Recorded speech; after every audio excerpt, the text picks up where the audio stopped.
If your Pocket 4 footage doesn't look as cinematic as what you are seeing online from other creators, there is a good chance you are making one of these mistakes. I will show you the most common mistakes the Pocket 4 users do and how to fix them so your footage looks more cinematic instantly.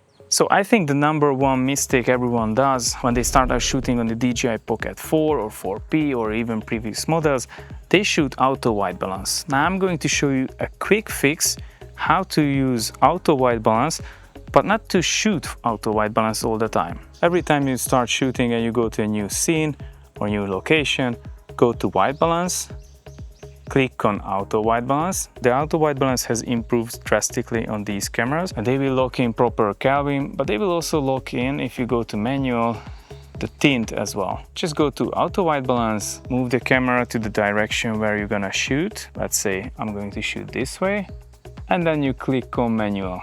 After you are clicking on manual, the camera will lock on these numbers. Now what I would recommend you to do every time you change the scenes or you go from one location to another, just use the auto white balance and then lock your white balance into the camera. This is important because whenever you shoot longer footage and it's keep changing the white balance, it looks really unprofessional. If you're shooting in a sunny weather, then try to use 5500, 5600 Kelvin. If you're shooting in a cloudy weather, then change the Kelvin between 6000 and 6500. So the second improvement would be using the proper shutter speed for the proper frame rate, and then you can implement motion blur to your footage so it will be less digital in a way, and it's going to be more cinematic and natural to your eyes.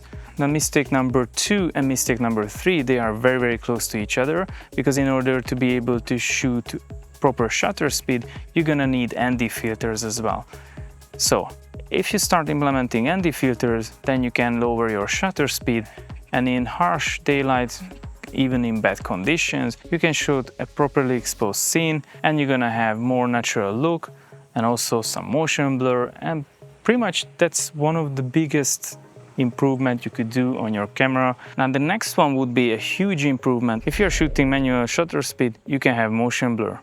Now in order to do that, you need to get a filter on your Pocket 4 or 4P or whatever camera you are using. Try to get one of these variable ND filters.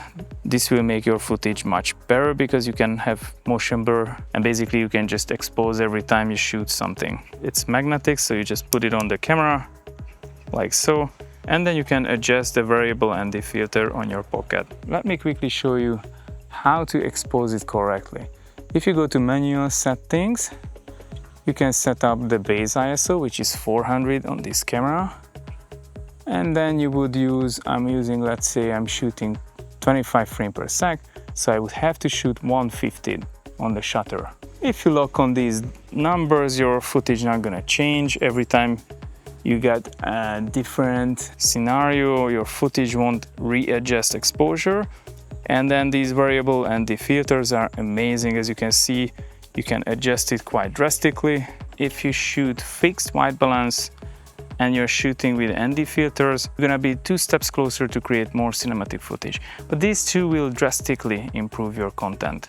And if you want to further improve your content, I would recommend to get a mic. A simple mic will elevate the audio quality of your footage, and then pretty much you can use this for any sound effects creation, or if you're using any vlog, of course, then you can record your audio or you speaking, and then you can record better ambient sounds. So that will also further improve your content creation and your shooting. It also opens up the door for more creative content creation because you're gonna put more focus on audio than before. So even though the Pocket 4 and 4P and all the Pocket cameras have a built-in gimbal, you still have to consider that this is a wide-angle lens, which means every movement will be less drastic compared to a zoomed-in lens, so you can move more bravely basically. Instead of shaking your camera too much, just plan ahead and have nice and decent movement.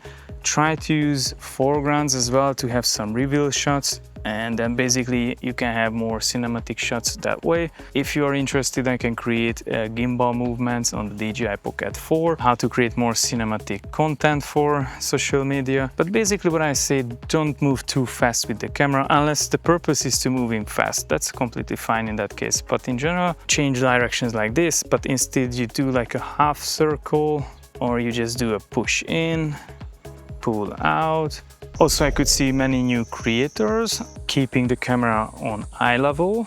You can also use in a low angle position. You can turn the camera into this position, and by doing so you can just pretty much lower the camera, and you can give the camera in a different position. You could achieve more cinematic movements.